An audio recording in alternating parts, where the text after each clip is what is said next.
तो सबको सोचा कि हम लोग मीटिंग करके आए। गलत बात नहीं। To see you after long time. मैं आपको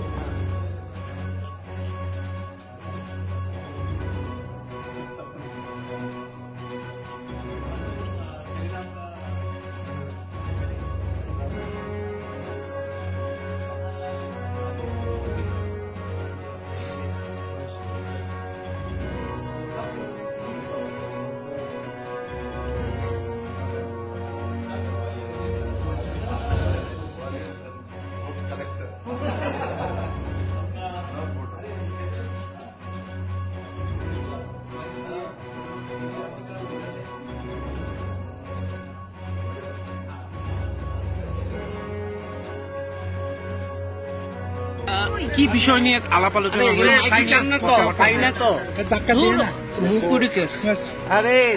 আমাদের একটাই লক্ষ্য, প্রধানমন্ত্রীর নেতৃত্বে ত্রিপুরার সর্বাঙ্গীন বিকাশ।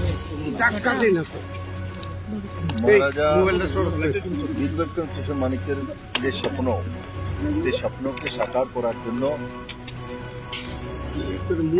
আমাদের ত্রিপুরা পার্টি ও ভারতীয় জনতা পার্টির যে মিলন, এবং সেই মিলন নিশ্চিত ত্রিপুরার শান্তি, সমৃদ্ধি এবং ওভারঅল ডেভেলপমেন্ট।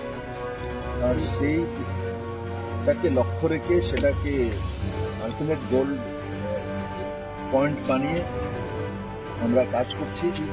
আর আজকে আমি মহারাজ প্রদ্যুৎ কিশোর মানিক্য এবং আমার পরিবারের সঙ্গে বসেছিলাম।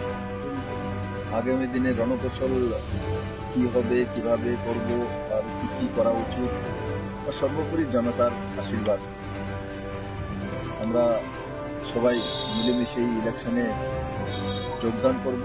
2টি লোকসভা সিট যাতে বিপুল ভোটে জনতার আশীর্বাদ নিয়ে আমরা মাননীয় প্রধানমন্ত্রীর কাছে পৌঁছে দিতে পারি, সেটার বিষয়ে বিস্তারিত আলোচনা হয়েছে। আমার বিশ্বাস যে ত্রিপুরার মানুষ মোদীকে 3য়বার প্রধানমন্ত্রী চাইছি, আর সারা ত্রিপুরা মোদীময় আছে।